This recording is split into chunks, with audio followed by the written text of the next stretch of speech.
Huwag kayo mainggit na makarating dito kasi in God's and perfect time, makakarating kayo dito. Basta manatili lang tayo ayon sa kalooban ng Panginoon para i-bless tayo. Hindi yung gusto lang natin, no? Kasi marami tayong gusto na ayaw naman niya. O, diba? Kailangan idulog natin yung pangarap natin na, Lord, baka naman, o, diba? Lalambingin, parang naglalambing lang kayo ng magulang, no? Na, ano ba to? Uy, kinakain ko at dumi-dumi ng aking uso. Ano?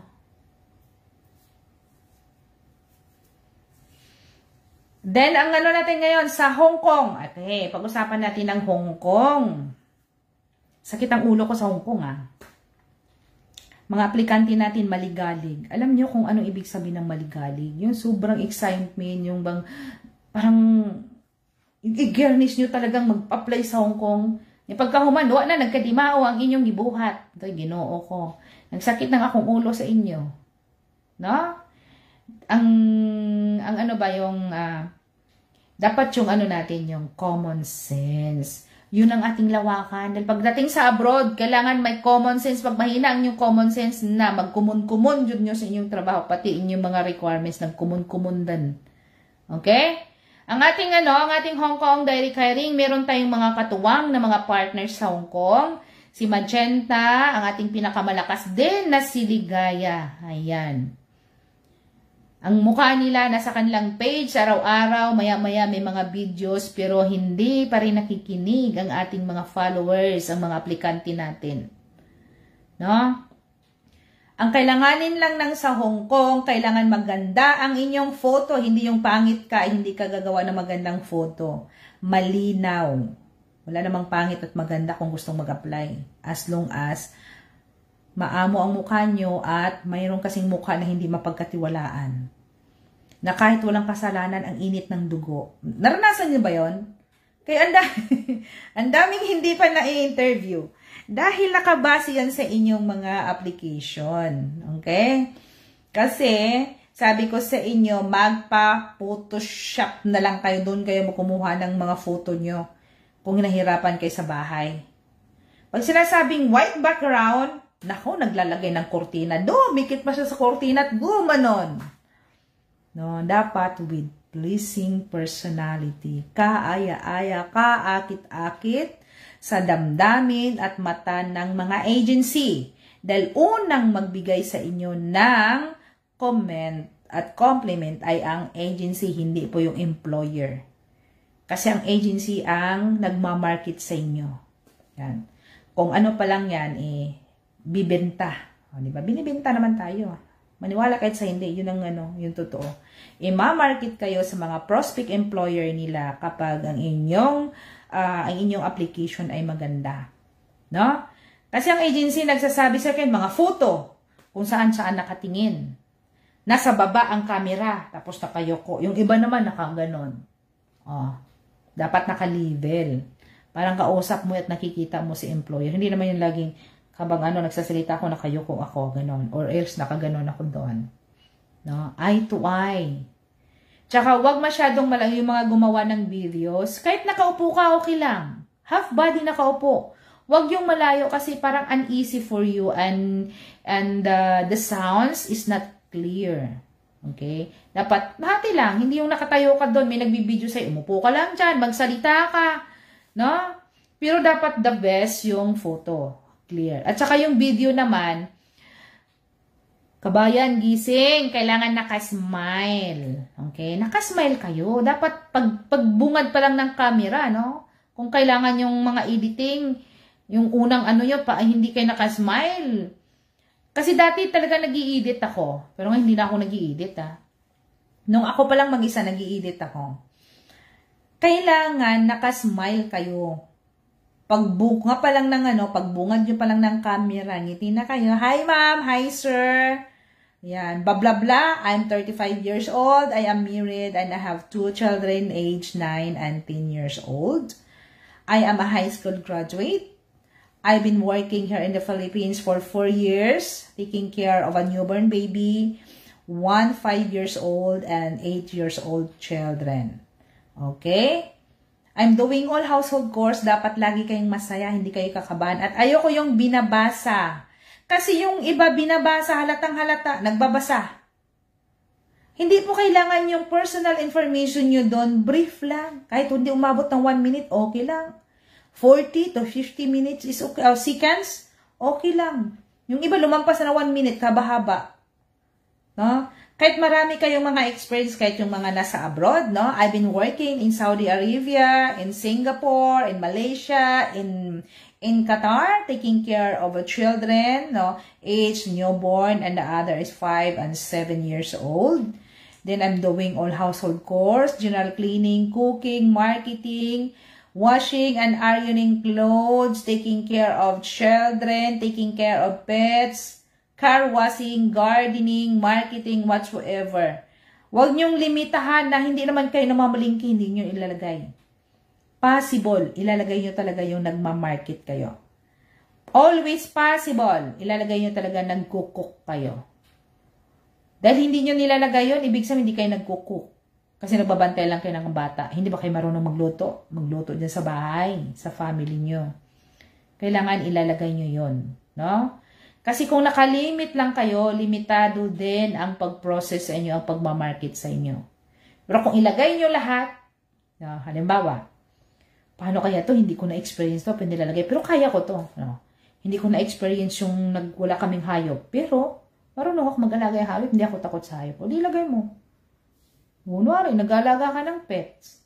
Kasi malay mo, may prospects lang, kailangan nila mayroon silang isang aso, isang pusa, or isang ibon, or isang turtle, na mga ganon. At least, marunong kayo. Hindi kayo na, wala palang experience paano to. Hindi na kailangan yung hindi na kailangan, do you have experience to taking care of pets, like dogs and cats, or whatsoever pets you have? Eh, kung wala ka na isagot, pero kung meron yon, nakikita doon sa application nyo, follow up na lang yung question. No? Follow up na lang yung question. Kung anong meron doon, doon lang yung nakakaikot. Kailangan hindi empty. Pag sinasabing yun pala yung kulang doon sa nandoon yung maganda na yung maganda na yung mo doon, yung nilalagay mong skills, yung mga experience mo. Eh, hindi nakalagay doon ng gardening. No? Eh, meron siya mga halaman, dilig-diligan mo lang, alagaan mo lang. Eh, wala doon. Eh, maghanap siya ng ibang option. Yan lang nakalagay doon kung ano talagang yung work experience nila. Kaya wag niyong limitahan. No? Kasi paulit-ulit lang ilalagay. Dati nga, sabi ko, kopyahin nyo lang, irarambol nyo lang, di ba? No? Dati naglalagay ako, nagpo-post ako Kahit kopyahin nyo yun, irambol nyo lang. No? General cleaning. Marketing. Cooking. Washing and ironing clothes. Diba? Yun lang, nakaikot-ikot lang yan eh. Taking care of children. Or taking care of a newborn baby. Or taking care of an elderly age of 85 years old, bedridden, or merong mga something na yung mga sakit ba yung pang matanda. Huwag yung sabihin nag-alaga kayo ng matanda na malakas. Dapat kahit malakas siya, ilagay mo, hindi siya malakas. That is a part of application na ma-impress nyo ang inyong mga employer pati agency. Bagkus, mas kasalanan naman magiging white lie kasi maraming mga first timer, mostly is a white lie. O, diba? Totally, wala naman talaga silang experience na nagkasambahay sa Pilipinas. And then, nag-graduate sila ng college. Wala talaga silang nag-experience kasi nag-aaral talaga sila.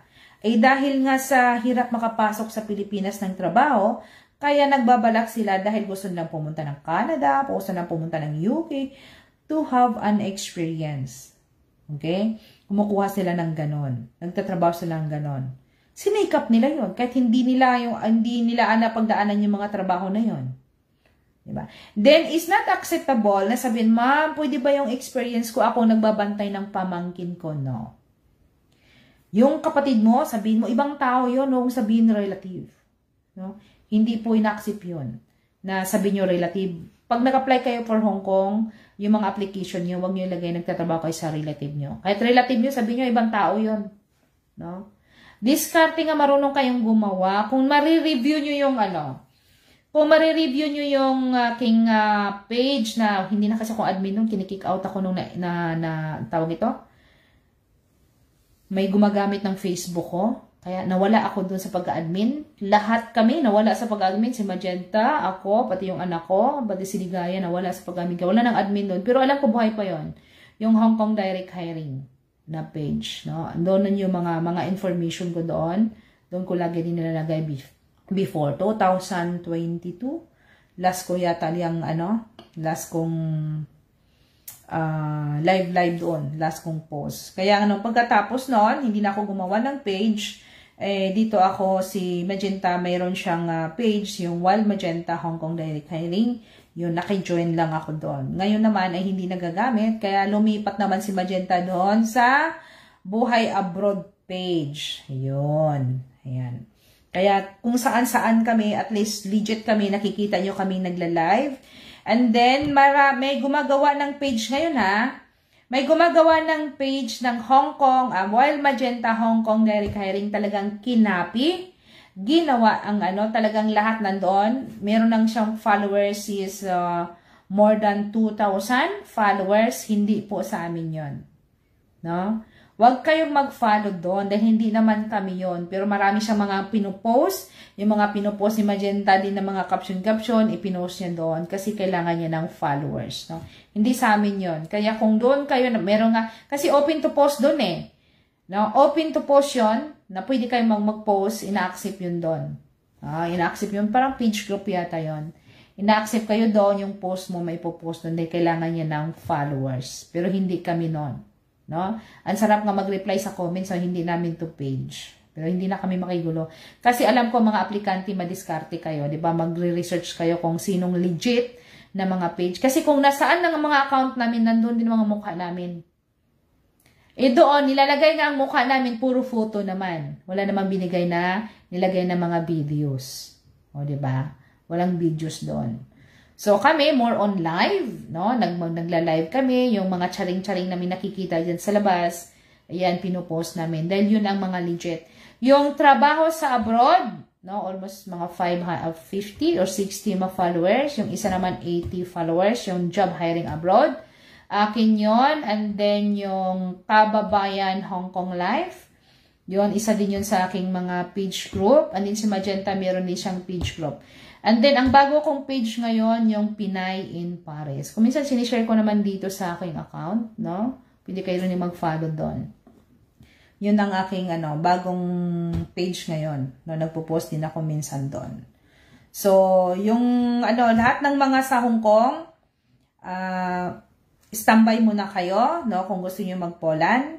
Yung hiring natin sa Hong Kong, kahit nasa ibang bansa pa kayo, kahit nasa ibang bansa kayo, ay maaari na kayong mag-apply.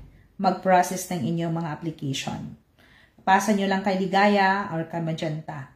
And then, ang remind ko lang, kung nagkaroon na kayo ng employer, please, balikan nyo sila at sabihin kung anong agency. Dahil hindi nila alam kung saan kayo nahahired.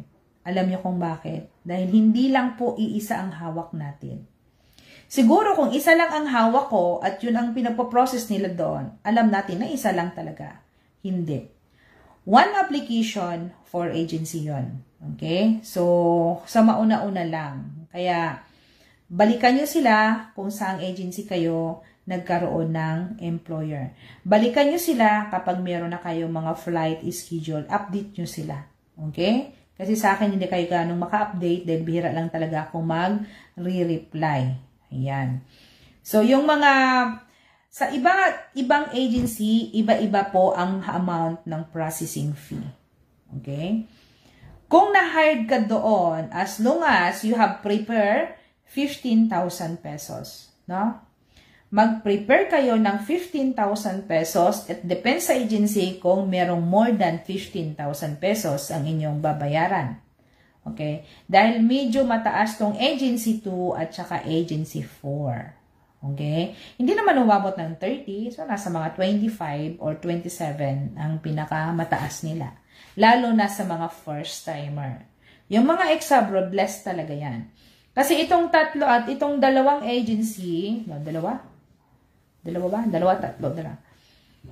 Medyo mababa.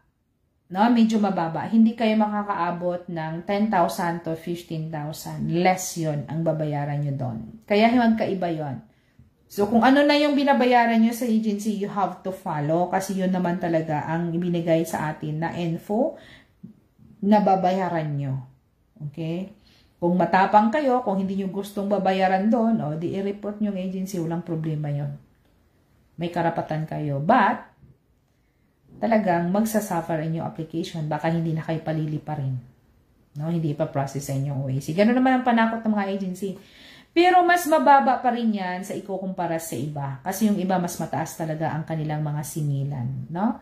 Meron ding iba na free pag direct employer ka. Pero kung may agency, asahan nyo meron talagang processing fee. Ayan. So yung mga first timer natin is 24 to 37 years old. No? Kahit na sa Malaysia, Singapore, and Hong Kong, yun ang edad na pwede nyong i-apply, 24 to 37 years old sa mga first-timer. Ang Malaysia, nag-ano din sila, umabot din sila ng 38 to 39. It depends on your health. Okay? At saka sa inyong experience. Tumatanggap sila, but mostly hanggang 37. Yung mga ex-abroad naman is until 45 sa Hong Kong. Sa Singapore and Malaysia, hanggang 43 lang ang mga ex-abroad. Okay? Yung mga nasa ibang bansa na gusto mag-Hong Kong, above 40 na kayo, pag-isipan nyo kung talagang okay kayo. No? Yung talagang confident kayo, may tiwala kayo sa inyong sarili. Kasi baka pagdating ng araw, magsisi kayo. No? Imbis na dyan, continue ang trabaho nyo. Then, kasi sa Hong Kong, hindi maiwasan. Talagang meron break contract and termination of contract. No? Ibig sabihin, pwede kang mag-resign anytime pag ayaw mo. And then, sa employer din, pwede rin kang i-terminate anytime pag gusto nila. Di sayang yung pagkakataon. At saka ano lang ha, huwag niyong ikumpara kanyang mga taga Hong Kong, kinukumpara nilang life sa Middle East. No? Magkaiba talaga ang life sa Middle East at saka Hong Kong. Kasi sa Middle East, makapag-ipon ka talaga kahit konti lang ang sahod. Sa Hong Kong talaga, kung hindi ka marunong magdala ng pera, ay magastos talaga doon. No? Saka maliit ang bahay. Okay? And then, payo ko naman sa lahat ng mga on-process ngayon na hindi pa na-interview, huwag niyong sabihin na meron kayong kamag-anak, kaibigan sa Hong Kong. Sabihin niyo wala. Kasi sikat na viral na yan sa Hong Kong yung utang-utang. No? Hanggat maaari, huwag kayong mangutang. Dahil kapag sinasabi mong meron kang kamag-anak o kaibigan sa Hong Kong, ibig sabihin mangungutang ka pagdating ng araw dahil bubuyuhin ka dun sa mga nasa Hong Kong. Pero kung sabihin mong wala, walang problema. At okay sa kanila ang inyong mga application. Okay? So, hiring pa rin tayo sa Malaysia. Yung nahihirapan makakapasok sa Hong Kong dahil sa kanilang background experience, no? Hindi gaanong, lalo na sa mga first-timer, ayun, pwede kayo mag-Malaysia. Kasi isa din sa nag-Malaysia yung pamangkin namin, nag-apply for Hong Kong, medyo natagalan siya dahil first-timer. Nasa Malaysia siya nung last August 12. Yun, nakaalis na siya for Malaysia. Hindi nga na-post-post kasi busy nga eh. Hindi nga ako may post-post. Kasi, alam ko minsan mag-post ka para maingganyo kayo na, ay, legit to, bagayito. Hindi na. Kasi, lagi namang may posting eh. No? Laging may posting. Kasi yung iba, kailangan talaga ng proof of evidence. Kahit yung mga aplikante na may dyan na nilalagay na may mga videos, mga hired applicant, magtatanong pa talaga kung legit ka. No? Kung naramdaman nyo naman hindi legit, wag na po kayo mag-apply. No? Kasi mahirap yung ganon. Kasi may ano ba isasagot namin kung kayo? Kasi na ako, nababanas na ako, inbox ka. Ma'am, legit ka ba, ma'am? Kasi mag-a-apply ako, ma'am, kasi nakikita ko yung post nyo man na maraming na-hired. Anong dapat isasagot? O, diba? Wala na akong explain doon. Alam niya, nakikita niya, may na-hired, may nakaalis. Pero ganun pa rin sila. Ma'am, legit ba ma'am? Kasi gusto kong mag-apply, kasi nakita ko yung post nyo. Yung tanong na yun, alam niyo naman kung anong sagot nyo. Kung talagang feel nyo hindi pala legit, wag na kayo mag-inbox. Kasi hindi naman namin kailangan ng mga yung katulad ng agency or yung ibang mga nagpo-post dyan. Takot sila mawalan ng aplikante. O, diba? Takot sila. Kailangan magpakabait ka para magtiwala sila at mahakot mo sila. Hindi. Kung wala kayong tiwala layas, maghanap kayo ng ibang kausap. No? Lalo na kung hindi namin marireplyan. Kung minsan nga, umabot ng ilang buwan na. Ma'am, panis na yung ano mo, ma'am. Panis na yung reply mo, ma'am. Hide na ako. Nandito na po ako sa Hong Kong. O, just imagine. Nandun na pala siya sa Hong Kong. Yung mga ganon. O, diba? Hindi yung mag-i-inbox kayo para itatanong lang kung legit ka ba o hindi. For what? Kung hindi legit, ba't ka nagtatanong? Kung wala ka naman tiwala, huwag ka nang magtanong. Just leave it. Ignore it, everything. Yung mga nakikita yung mga posts. No? Kasi kami, hindi kami agency. Yung iba naman, ma'am, anong agency niyo sa Pilipinas, ma'am? Doon na lang kami mag-apply. Hindi po kami pwedeng magbibigay sa inyo ng agency. Dahil once na nag-apply kayo doon sa Pilipinas, isang agency lang applyan nyo. Dahil kukunin lang yung passport mo at wala na kayong kalayaan na mag-apply sa iba. Gumagastos na kayo, namamasahe na kayo, nagugutuman pa kayo, napapagod pa kayo. Okay? Whereas in direct hiring process, kahit saan sulok ka ng Pilipinas at kahit nasa ibang bansa ka pa, ay maaari at may posibilidad na magkaroon ka ng employer dahil online interview lang po tayo ngayon. No? Kung kahit basta meron kayong WhatsApp. Isa pa, itong WhatsApp yung problema ko. Ang daming binalik sa akin ng agency. I need this WhatsApp. Interesado ba to? I need this WhatsApp. I cannot this contact. Ito ganyan. Bakit ba hindi kayo makukontak sa WhatsApp? Kapag nag-apply kayo kung ano yung WhatsApp na ginagamit nyo sa amin, kay Magenta at kay Ligaya, wag na kayong magbago ng WhatsApp.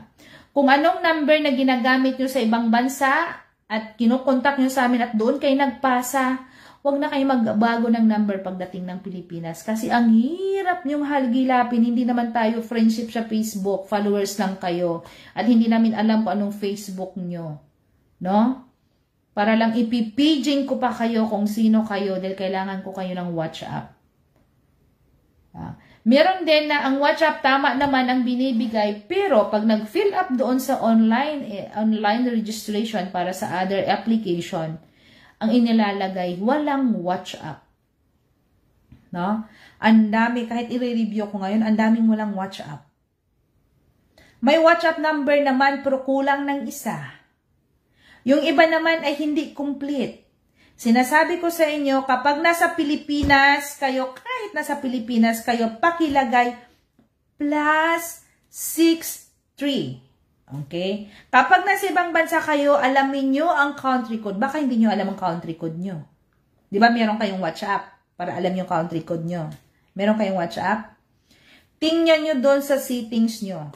Makikita nyo full number ng +9, 67937 +65 +63. Sa Hong Kong is +852. No, 853 Macau yata. May mga ganon. Kailangan complete. Kasi yung mga taga Hong Kong, parang Singapore lang yan. Pag hindi mo, parang 8 na digit lang. Pag hindi mo lagyan ng country code, hindi po alam nila kung saan kayo nanggaling. Yung iba naman, Philippine number ang nilalagay, pero ang lumabas doon, ang nilalagay nila, yung country code, yung nasa ibang bansa. Paano kayo makukontak kung ganon? Kaya ang daming mga naibalik na hindi talaga kayo makukontak dahil mali-mali ang inyong WhatsApp. At be sure dahil hindi na ako gaanong nagre-review sa inyong photo at video at pinapadirect ko na kayo kina Magenta at Ligaya at sa agency, pakiayos po kasi maraming nare-reject. Hindi po sasabihin ng agency yan, na-reject kayo. Isang tabi kayo, mag-aalala, ang tagal ko na, hindi pa ako natawagan, nire-reject kayo. Kasi sa dami ba ng aplikante, hindi lang kami ang nag-provide, no? Hindi lang kami ang nag-provide sa agency ng mga aplikante, marami din silang mga hawak na nagbibigay sa kanila. So, they are choose who is the best application, photos, and videos. No? Yun po ang ginagawa ng agency. Kapag feel nila na, parang something wrong this applicant, ay, pili na naman. No? Kasi kung minsan ako, magtitingin ako ng ganyan, mga pinapasa ni Magenta. Itong si Ligaya, hindi na nagpapasa sa akin to Hindi na diretso na sa agency. Pag si Magenta, ang dami yung pinapasa. Mga perfect naman, pero yung iba malabo talaga, hindi clear. Okay? Kailangan malinaw at tama, unsituate, check, double check ang inyong mga WhatsApp. Okay?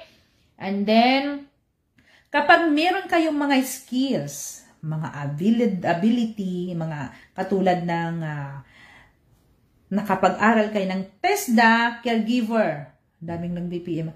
TESDA caregiver, ilagay nyo doon. Na meron kayong in situ na TESDA caregiver. Ilagay nyo doon sa skills. Kasi ako, hindi na ako naglalagay sa guide, sa pattern na kung ano yung skills nyo. Pwede kayo lagyan. No? Na natapos nyo yung TESDA certificate ng caregiving or another mga skills. Ano pa bang mga alam nyo na about sa kasambahay, about sa bahay ang pag-aalaga. No? Taking care of children. Meron man meron mga sa TESDA. Parang ano lang yun, domestic work, no? Pangkalahatan na ngayon. Kaya dapat, pero kung sa mga Poland, kailangan ilalagay nyo talaga yung mga skills nyo. Driving.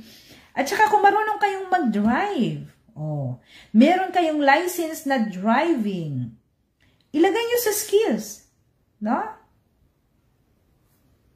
Meron kayong meron kayong license You have license, no? For driving. Ilagay nyo doon sa skills. Kasi may mga amo, katulad ng gano'n, kaso busy nga ako, hindi ko makaharap ng agency, hayaan ko sa bahala kayo kung sinong i-hire nyo. Naghahanap sila ng mga driver. So, kailangan ilalagay nyo yan doon sa mga application nyo na meron kayong driver license, no? Driving license. Kasi points din yun madagdagan at saka ilalagay nyo talaga kung ano din kurso nyong natapos, kahit hindi tapos, kung ano yung kinuha nyo sa college, at saka huwag kayong mahiya kung college graduate naman kayo, college degree kayo, magkakatulong. No? Yung iba nahihiya. No? Chance nyo yan, makapunta kayo sa UK, sa Canada, o diba? Pagdating sa Canada, akala mo kung anong trabaho yaya pa rin bahay pa rin Akala mo kailangan lang ng college graduate dun sa Canada. Yung mga kabayan natin dan sa Pilipinas, ikinahiya nilang mag-apply ng kasambahay kasi college graduate sila. Ang gusto nila dumiretso ng Canada. Walang experience Kumuha ka mo ng experience para makapasok kayo at mag-apply kayo. At least meron kayong background. No? Meron kayong working experience na nagtatrabaho talaga kayo as a nanny or as a caregiver. Yung mga midwifery, yung mga nursing natin, nursing aid. Yan, pwede kayo mag-apply kung wala namang opportunity sa Pilipinas. Kasi hirap naman talaga kumuha ng opportunity sa Pilipinas. Okay? So, isa pang hiring natin sa Malaysia, no? Yung mga naghahanap ng option para makaalis na magkaroon ng employer. So, congratulations sa mga may employer na sa Malaysia. Okay? At saka sa Hong Kong, maraming mga posting si Ligaya at saka si Magenta ngayon na yung kaninang post ko, yun lang nabasa ko Pero alam ko sila sa Magenta Ligaya, maraming mga confirm hired na sa Hong Kong. So, congratulations. And then, meron na tayong mga flight schedule this month. So, malapit na rin. So, congrats and thanks for trusting Hong Kong Direct Hiring sa ating mga kababayan. Kahit hindi man namin kayo kilala, at least nandoon nyo ng tiwala nyo sa amin. Na kung ano lang makaya namin ay kaya talagang gagawin namin. Pero kung hindi kaya, pasensyahan, maghantay talaga kayo. Kasi sa pag-abroad, hindi naman kailangan nagmamadali. Ma'am, gusto ko na talaga magka-employer, ma'am, kasi malaki ng utang namin, ma'am. Mag-aaral ng aking mga estudyante, ma'am. Wala akong Panginoon. Lahat naman tayo gusto, no? Pero lahat is kalooban talaga ni Lord kung ipagkaloob sa inyo. Kaya wag kayong, kumbaga, doon talaga kayo sa Panginoon humingi ng pagkakataon na ibigay sa inyo yung chance, no? Humingi ng chance na ibigay sa inyo na makaalis kayo. Either Singapore, Malaysia, or tawag ito, Hong Kong, no? Hong Kong is the best country for all OFW. Alam niyo kung bakit? Dahil ang Hong Kong talagang legal ang D-off, may bayad kapag hindi ka mag-D-off. No? Pero kung wala ka ng option, lalo na sa mga terminated at break contract, yung mga unfinished contract sa Hong Kong, sabihin ko sa inyo ang totoo, talagang mahihirapan kayo hanapan ng employer. Mas gustuhin pa ng mga agency, yung mga first time na nakapasok sa Hong Kong but ex-abroad. Okay? Kasi dalawa sa pamangkin ko ngayon, pinapamarket ko, nahihirapan sila mag-market kasi both of them is a first-timer. No? So, nahihirapan sila. So, pray lang natin one day, no? Magkakaroon sila. Kasi yung iba nga, umabot pa ng 5 buwan. No? Sabi pa niya, ma'am, akala ko ma'am, wala na ma'am, kaya hindi na ako nagpa-follow up. Aba, biglang may tumawag. O, diba? At hinard sa agad. Ayun, tuwang-tuwa naman siya. Kaya lang, yung iba, nagmamadali, dahil nga sa mga utang-utang, enrollment na ngayon, may school na, wala tayong magawa kung talagang hindi pa ipinagkaloob yung para sa inyo. Okay, just pray, magtiwala lang na one day magkakaroon. Just check yourself. Attitude, kasi kung minsan, kung may mga pangarap tayo, ang makakahadlang is yung ating attitude. Tingnan muna natin yung ating attitude, kung talaga bang pwede nating i-bless pa ni Lord kung ano yung mga desires mo. Yun, kasi only God knows about you. Yung, kung ano yung pangangailangan mo, yung pangarap mo, si Lord din nagbibigay sa inyo ng mga chances. Hindi po kami. Kami ay mga instrumento, na dumaan kayo sa amin, nagtitiwala kayo sa amin, and then natatawagan kayo. Pero alam ko, ang dami pa rin na hindi natatawagan. Ang dami nang ginawa ni Magenta ng mga GC, GC 1, 2, 3, 4 na yata sa WhatsApp. Ang dami ng mga GC. Kahit na for Poland, ang dami ng mga GC for Poland. Alam mo yung iba, in and out na yung iba. Okay? So, ang hiring natin is Singapore, Malaysia, and Hong Kong. And then, yung, tawag ito, Poland. Ayan, nakatatak na yung Poland ko dyan, ha? Yung Poland number. Ano pa? May tanong ba kayo? Baka may tanong kayo na hindi ko nasabi ang aking pinagdadaldal. Si Eva Lisa, yon. Age limit na, pag ex-abroad ka, kapag nasa Pilipinas, hanggang 50, first-timer at saka ex-abroad. Kapag nasa abroad ka, mag-apply ka for Poland, hanggang 55 years old. Okay? Ano pa ba? Sige, magtanong kayo, baka meron kayong mga tanong na hindi ko nasabi. Ano ba itong isa? Update sana po doon sa pinagawa kong CV. Saan ka ba nag-PM? Okay. Yan. Shout out sa aking mayroon ba akong kaibigan sa Hong Kong? Mga aplikante, hindi ko naman masabing kaibigan eh. Basta, kung kaibigan niyo ako, dahil bihira ko naman kayo nakita, diba? Marami dyan, hindi ko nakikita. Nasabi ko lang yung isa kong BFF dyan, si Mary Rose. So yun, Mary Rose. Minsan katawagan ko yan pag wala akong time, pag wala akong ginagawa. Ayan, guguluhin ko yan. Kasi ako yung tao na choosy. Hindi lahat yung magtitiwala ako. Kasi kapag nagtitiwala ka, naibigay mo yun, masasaktan ka. Dahil ako'y umiiyak na ng dahil sa kaibigan. Kaya sabi ng mama ko, maraming pwedeng kaibiganin, huwag kang mag-focus sa isa. Yun. Dito sa Paris, meron akong masasabing kaibigan, pero hindi kami nagkikita. Nag-ano kami dito? Ang sabi pa niya ay magdakpanay. Hindi kami nagkikita. Ayan, Mrs. lang kami. Then, dito sa mga kasama ko sa bahay, ayan, mga kasama ko sa bahay, si Ate Mercy lang yung medyo old, Kasi talagang lumipat kami lang dito magkasunod, kami magkasama. Yung the others, hindi ko na alam. Kasi ang mga Pilipina dito sa Paris, nakwento ko na ba sa inyo mga Pilipina dito sa Paris? Mga high class. Hindi naman lahat.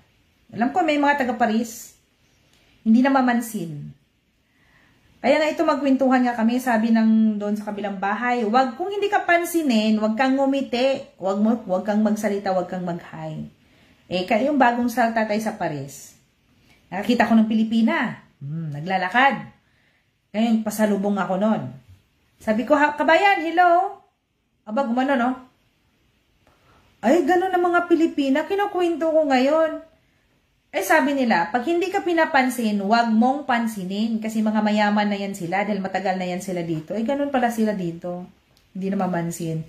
Pati ikaw, kahit hindi ka gano'n yung attitude mo, parang gano'n ka na lang din. Kasi mapahiya ka eh. Hindi ka rin papansinin eh. Ito nga may kasama ko magkukwento. Ngumiti na siya malayo pa pero gumanon eh. Hindi talaga mamamansin. Meron na mamamansin, iilan, pero mostly talaga dito. Hindi katulad sa Hong Kong, pag nakakita ka ng mga Pilipina, ngiti agad, ganun. Iba ang iba ang ambience ng Hong Kong kaysa dito, no? Sa Poland, mas okay pa, namamansin pa yung mga Pilipina. Pagdating dito, iba.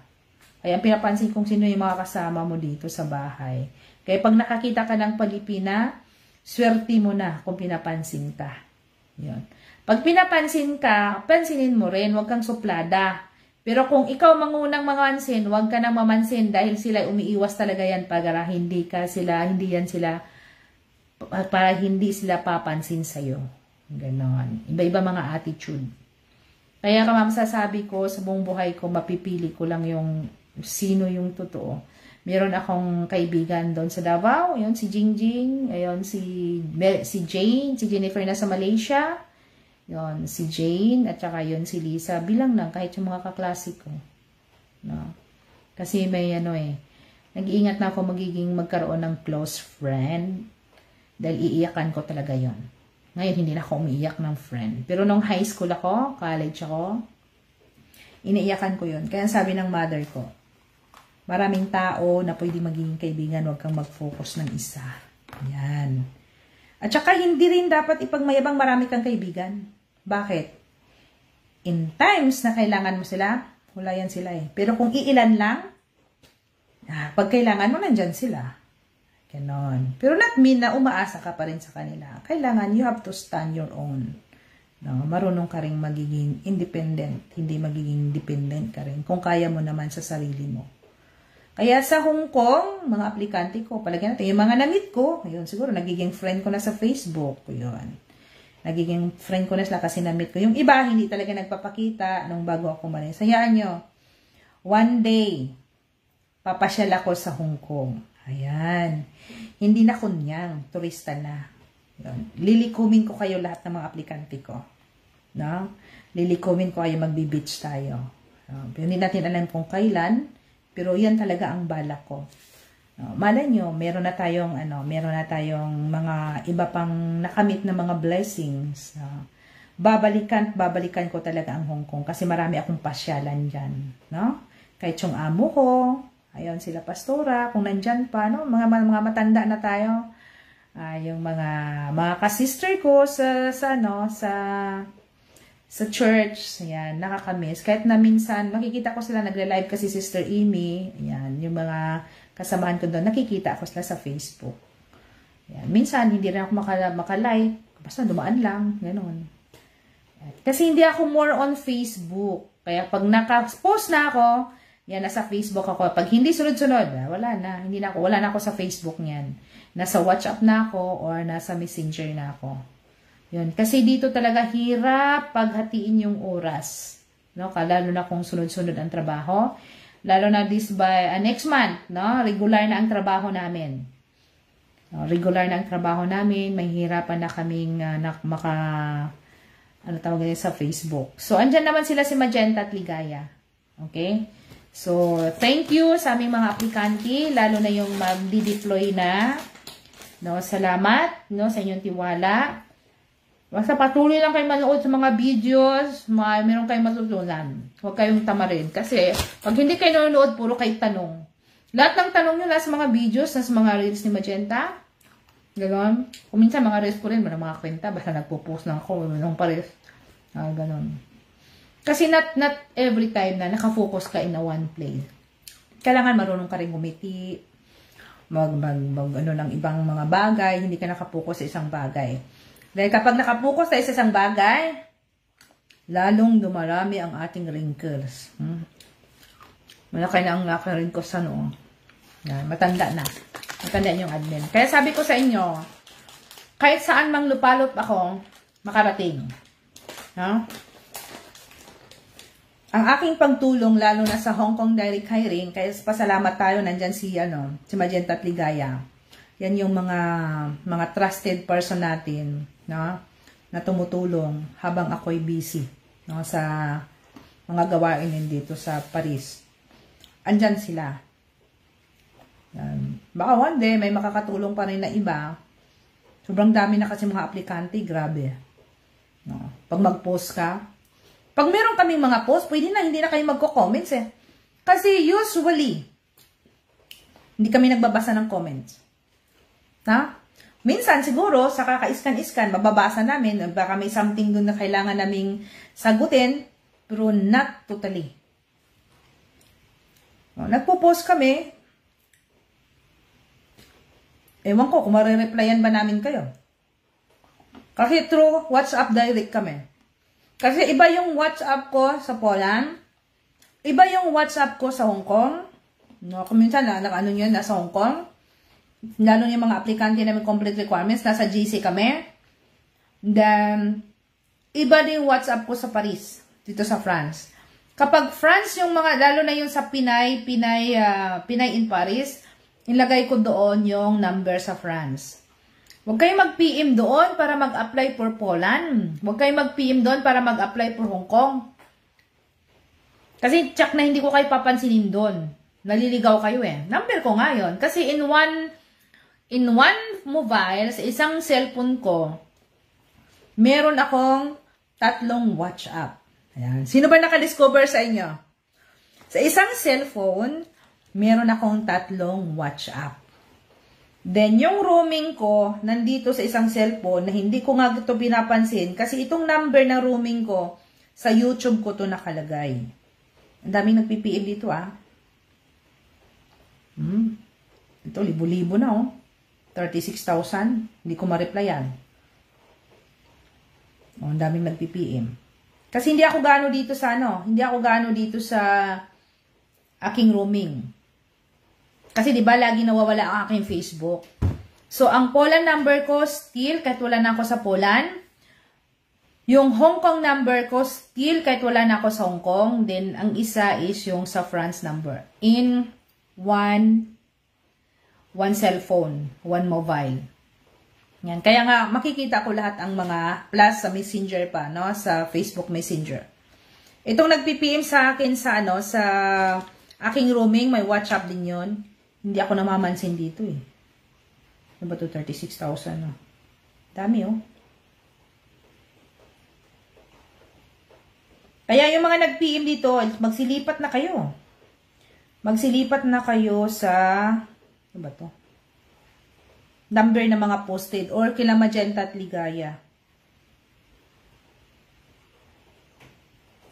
Yan no, may nag-apply. Sino ba ito? Si Juna Rufino Divina. 33 years old. Lipat na kayo. Kaya siguro kailangan kong mag-live sa YouTube para ma-i-announce ko. Ay, ano ko na lang pala to, ilagay ko sa YouTube tong aking live ngayon para mapanood din sa YouTube.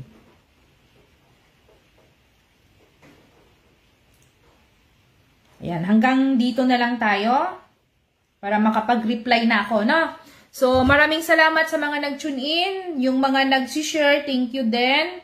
Para makapag-reply na ako. Baka meron ng mga interesado at prepare na. May pa-process na natin. Okay? Maraming salamat. Ako po yung kabayan Joy Neri. Kasama natin sila Magenta at Ligaya sa Hong Kong. Kami po ang inyong admin sa Hong Kong Direct Hiring, Poland Direct Hiring, Malaysia, and Singapore. Thank you and God bless us all.